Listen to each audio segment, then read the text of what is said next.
Hello again, everybody. I'm Lawrence L.R. Buxton, and I'm delighted this evening, in England anyway, it's 7 o'clock just gone over on this side of the pond, but I'm delighted to be joined this evening by Jonah. He's from California. He posts as Formula Jonah on YouTube, and he's got a very good site on there which focuses largely on something that's always been a love of mine, sports car and endurance racing. His site focuses on both the IMSA and the WEC endurance racing series. Just very briefly, the IMSA is based in the Americas, and the WEC is the rest of the world, so Europe and elsewhere. Basically, yes, the WeatherTech series is the American-based one, but recently there's been an alignment since lockdown. I was actually quite pleasantly surprised to see that the series had probably done the best job they've done in a long time to actually come together, which makes it a bit less complicated for people who join the Le Mans 24 hours for the first time. So, yes, I'm going to speak to the expert himself. So, lovely to meet you today, Jonah. So, my first question to you is, just for the sort of the sports car novice, you've got other blue ribbon events earlier in the year, which people will probably see and they go, oh, okay, that's the same sort of cars that are at Le Mans, which are like Daytona 24 hours and the Sebring 12 hours being the most well known. My first question is, anyone who saw the incredible finish to the Daytona 24 hours this year would have been on the edge of their seats. Are we in for a golden era of endurance racing, in your opinion? Absolutely. Yeah, I think I'm just going to state that right now. Absolutely. I think Daytona, the 24 hours of Daytona or Rolex 24 proved that we are in a golden age, and we're beginning to experience that here in 2024. And I think you mentioned earlier that recently IMSA and WEC have been a little bit more together, if you will, compared to previously. And so I think that it's great just to see how much involvement towards the fans that IMSA and WC has expanded. And I think that the 24 hours of Le Mans, which is coming up, is just going to like 100% prove that we are heading into a golden age of sports car endurance racing. And we'll go explain throughout the stream here of exactly why it is becoming a golden age. There's a question I wasn't initially going to ask, but I think follows on quite well from this sort of optimistic feeling that we have. Do you think one of the reasons why it's got a very loyal and increasingly interested audience is that motorsport, frankly, Formula One in particular, almost as long as I can remember, people have been saying, oh, they can't overtake, they can't get close enough because of the rear wings or whatever, or and there's been criticism of one team dominating or Verstappen dominating or something like that. The balance of performance seems to work really well in endurance racing at the moment because, as I say, I can't remember the last time I saw one and it wasn't either entertaining or just absolutely unmissable. How big an impact do you think the balance of performance has on making it entertaining and fun for both the casual observer and for the enthusiast, the more the veterans, shall we say? Yeah, I think it has a massive impact. I think we've seen through this new age of endurance racing how big BOP or balance of performance has been. And I think what the organizers have done with the balance of performance has been questionable. There's been some times when it's been like more like one manufacturer is better than the other, for example. But I think overall they've managed that really well in recent years and recent races as well in 2024. And I think that what the purpose of it is to make racing more equal. And I think it has successfully done that. And I think that as we go into this second year of LMH and LMDH, both in the WEC, I think that they are getting to know the BOP for those specific cars a little bit better. And I think that it's making the racing better and better. And I think that each race that goes by, the balance of performance is going to display closer and closer racing. Brilliant. Yep.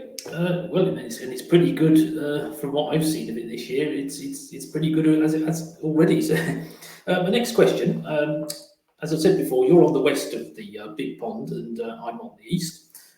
However, would you say that that this is the closest alignment of the rules that you've ever seen? Because that's something I mentioned earlier, and that I remember my cousin, who's also a big endurance fan, said it can be quite a complex sport, and somebody might look at the two different series in the past and go, well, what's the similarity? Where do they meet? If you showed someone Le Mans now, how will they understand which cars from which series turned up, and why is it those, and that kind of thing? But would you say that as well as the racing being close between the different categories at the front and the manufacturers, and down the field for that matter, would you say that the actual series, in terms of the machinery and the rules, are closer than you can ever remember? Yes. Yeah, 100%. I think that we are in the closest we've seen. And I think this is a good point to mention the regulations as well, if you don't mind, because we have before 2021, I would say we had the two regulations in IMSA in terms of the prototypes of LMP1 and DPI. Now, LMP1 and DPI were very different regulations. LMP1 was very quick prototypes, some of the most technically advanced prototypes ever created, still are to this day, to be honest. Where DPI was more towards an LMP2, but faster, of course. But in general, both were very different. 2021 and more recently 2023, with the introduction of the LMDH regulations, has really exploded everything. And so we have the LMH and LMDH regulations, which are replacing effectively LMP1 and DPI.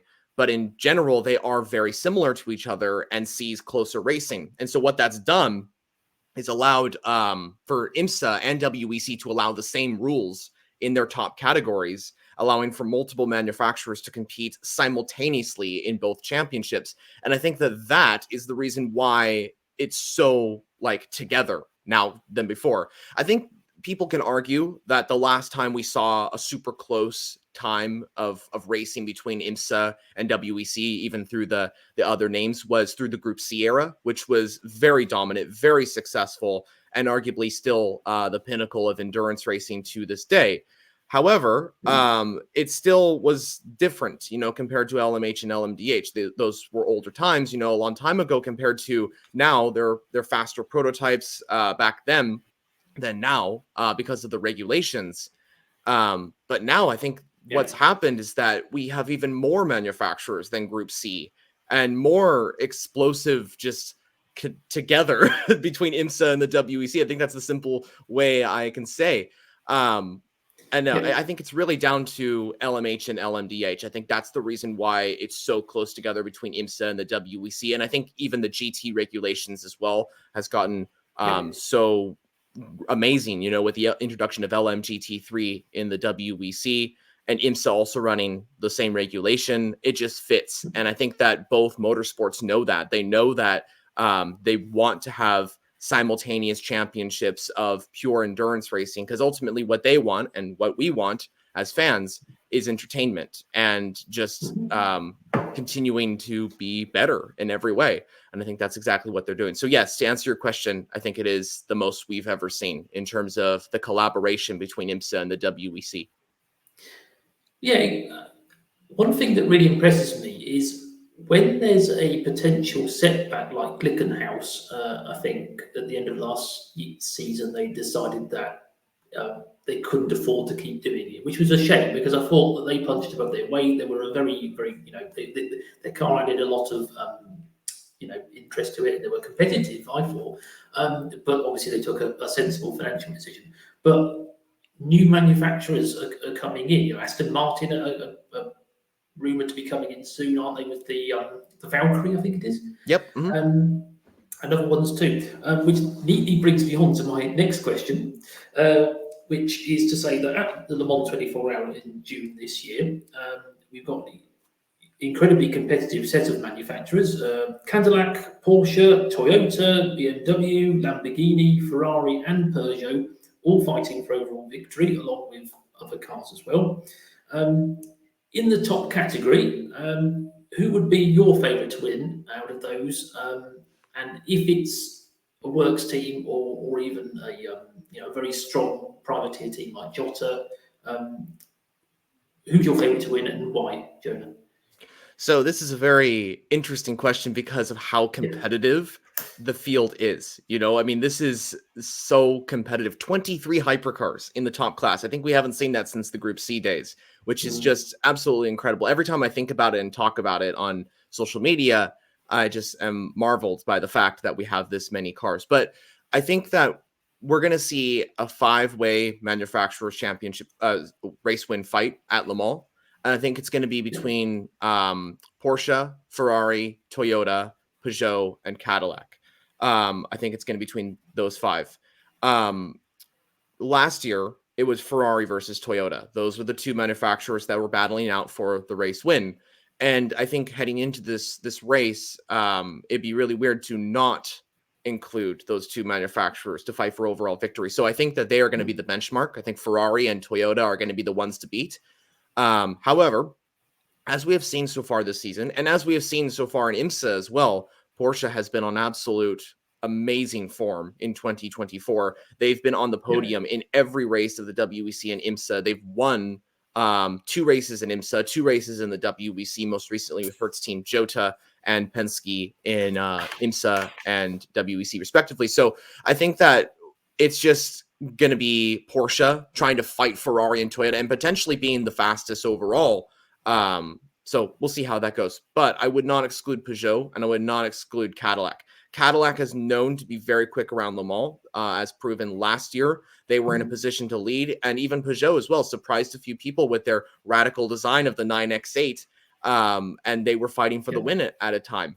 But keeping in mind of the fact of Peugeot, they have a new change to their car. There's a very big change to the 9X8, including a rear wing and 90% new bodywork, as well as tire dimension changes. But I think that those 3 changes in particular will help them to be more competitive, especially at Le Mans. And I think that they're going to be fighting at least Porsche, Ferrari, and Toyota for the race win. But in terms of a prediction, I'm going to go with Ferrari. I think that Ferrari has the pace. They've proven that they can win Le Mans as in 2023. And remember, viewers, that was their first race at Le Mans as a factory-backed team in prototype endurance racing since 1973, which was quite a long ways ago, especially for Ferrari, who hasn't been a part of that. And so I think that they proved in 2023 that they have the ability to win. The only thing with Ferrari that I would be a little bit concerned about is whether they make a mistake or a mistake comes their way, because as we've seen so far in 2024, they haven't had the best of luck. I mean, Imola, for example, the tire strategy didn't work out for them, and Porsche and Toyota eventually dominated from that. Then most recently at Spa, Ferrari was in a position to lead the race, and the red flag was called out, and it just didn't work out for them, eventually finishing, I believe, in 3rd and 4th position. So I would just say Ferrari is probably the manufacturer I'm going to bet on for the race win, but I'd still be a little bit cautious on what they decide, especially if like some rain hits the track or there's some strategy change or something like that. But as I said before, I think it's going to be a 5-way fight between Toyota, Porsche, Ferrari, Peugeot, and Cadillac. And I think that if we look at the LMP1 days in 2016, 2015 kind of thing, we had Toyota, Porsche, and Audi battling for the overall victory, which was incredible.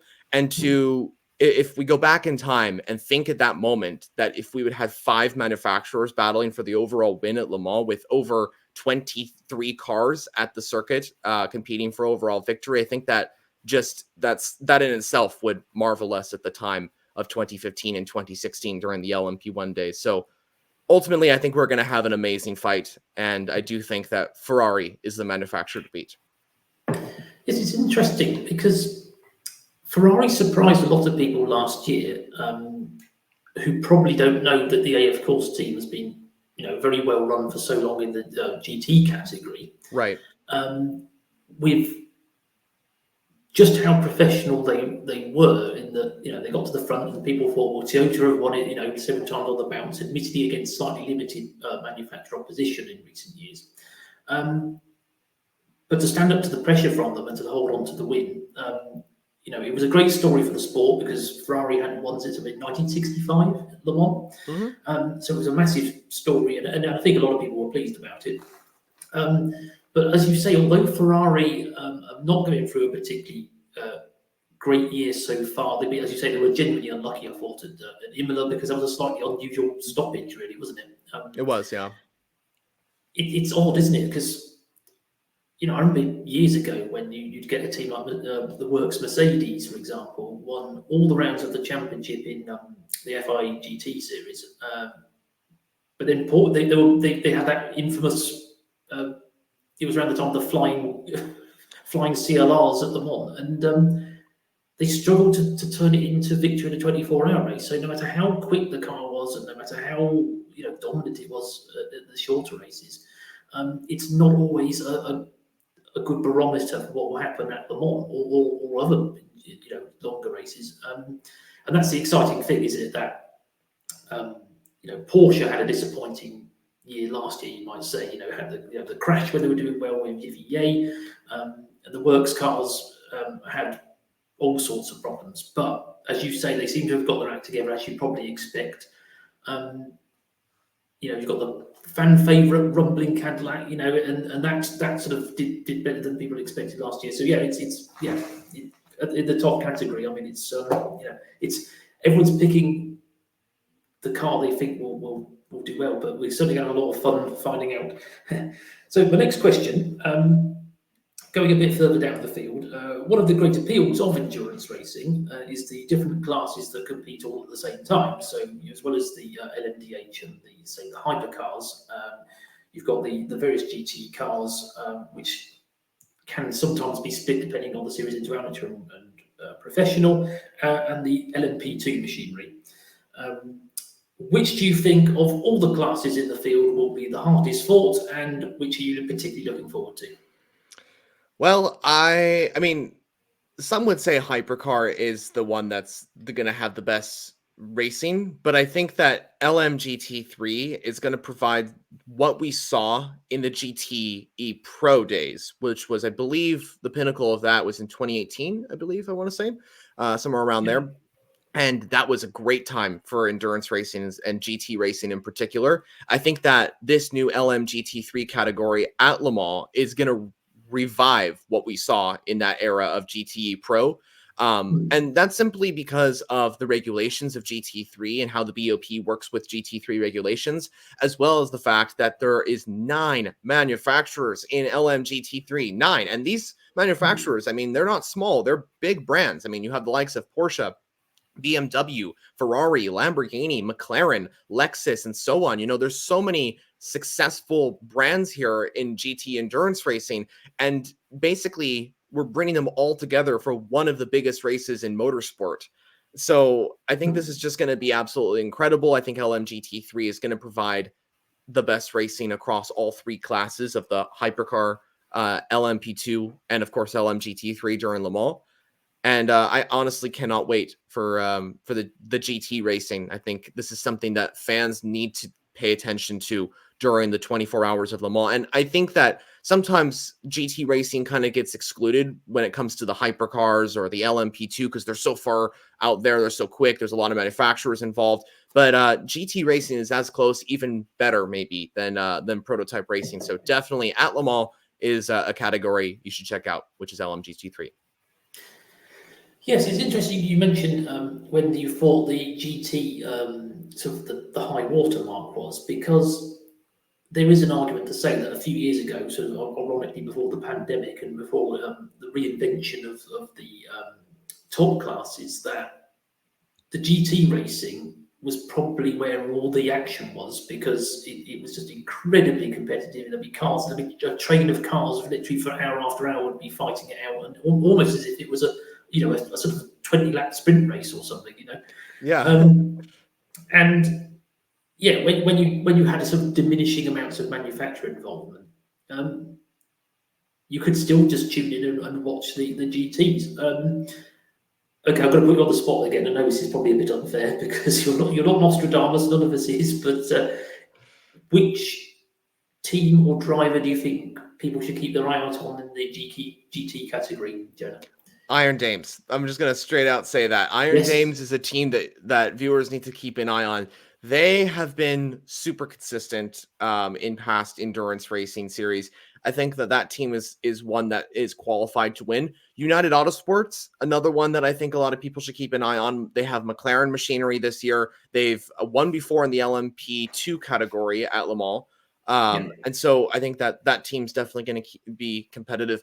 I mean, you can't rule out Manti or Team WRT either. These are two successful teams, and they have two successful brands with them. Manti with Porsche, of course, and then Team WRT with BMW, and both have won. And so I think that it's going to be a fight between those four teams as well as the rest of the field. But I definitely keep an eye on Manti, Team WRT, Iron Dames, and United Autosports in particular. Yeah, we shall definitely bear that in mind. My final question to you, Jonah, and I say I thank you for joining me today. Of course, yeah, that's fun. What do you think the next few years holds for endurance racing, both in the States with IMSA and around the world with the WEC? Great question. Yeah, this is a topic that honestly I've been thinking about for quite some time because, like, I mean, at all times, endurance racing has its highs, it has its lows. You know, there's going to be a point when this is going to start to dip. When is it going to be? I don't think it's going to be for a long time. You know, I think that the future is bright. I think that it's just going to get better and better and better. I think when it comes to prototype racing with the hypercars and the LMDH cars, it's the manufacturers are consistently trying to get in. And I think right now we're even having this like debate in terms of like the motorsport community of like who can get in. Is there enough space for a certain manufacturer? I mean, Aston Martin wants to come in 2025. Then there's Van Wall considering a return as well. And so it's like we have so much manufacturer attention, so much attention in terms of the entries as well. More teams want to add on more cars. And so on. And so to see that we're running out of space, to see that we need more space for more, proves to me that this is going to be something that we're going to be continuing on for a very long time. I think I know that a lot of manufacturers have already signed on with their programs in the hypercar and GTP categories till like 2027. So I think we're going to get racing for the next 3 years of this LMH and LMDH era. I think that one thing that could change everything is the factor of hydrogen. I think that's another something that could interfere with all this. There's been talks of like the hydrogen class coming into the WEC at some point. And so I think that could be a factor to keep an eye on as well, is the thought of hydrogen power, whether that will either come in with a new regulation or it will adapt to the LMH and LMDH regulations, like some cars running hydrogen power, or they create another category that's hydrogen LMH and LMDH prototypes. Who knows? The fact is that I think that hydrogen could be something to keep an eye on. But I don't think we're going to see this like dip away for the next like decade. Honestly, I think we're going to see like the LMH and LMDH prototypes continuing on for the next couple of years when it comes to the WEC and IMSA, because I think the reason why is because we look at the manufacturers. I mean, all these manufacturers, they're excelling in this. You know, a lot of them don't want to leave. You know, I think that they are having such a good time. They're getting a lot of publicity and all that sort of thing. And so why would they want to leave in the first point unless it's not working out financially, or there's a situation behind closed doors that we don't know of or something like that. But so far to my attention, there's nothing been like that besides Van Wall with the legal issues that was going on. And then, of course, the WEC and IMSA, they want this to continue as well. This is not something they're looking to end or anything like that. I think that they want to keep this going for as long as possible. And I think that as someone who's been going to Laguna Seca for the Motul Corse de Monterrey event, the attention in person has been even better than it is online. There is so much attention when it comes to prototype endurance racing. So honestly, I don't see it ending. And then when it comes to GT racing, I mean, this is just the start with LM GT3 coming into the WEC. Audi, Mercedes, and other manufacturers are looking to join as well. Maybe Audi, I'm not really sure if they will be able to, but we'll see. But the fact is that GT3 racing is getting like a revamp. You know, I think there's more attention in it, especially in the WEC. So I think that it's going to be absolutely incredible. The only category or the only type of regulation that I think that would be kind of uncertain where its future is going to be is LMP2, because LMP2 racing seems to be slowly dying in the WEC, and the only home for it seems to be the European Le Mans series, which has been having pretty good competitive racing. And with hydrogen coming in, there's talks of LMP2 just never coming back to the WEC, and with Hypercar and LMGT3 kind of taking the stage, it seems that type of regulation is kind of slowly going away. But we'll see. There's a new type of LMP2 car coming, I believe, in 2027.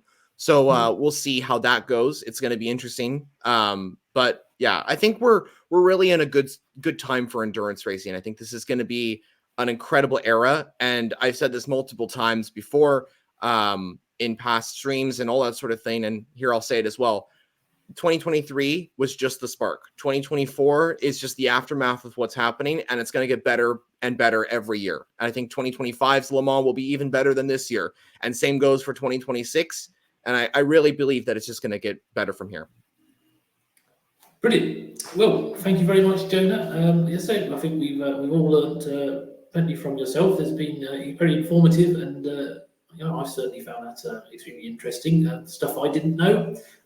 Thank you, Jonah. If anyone watching this enjoyed the video, as usual, please like and subscribe. Please check out Jonah. I should be putting a link to his site in my blurb for this as well. And bye for now.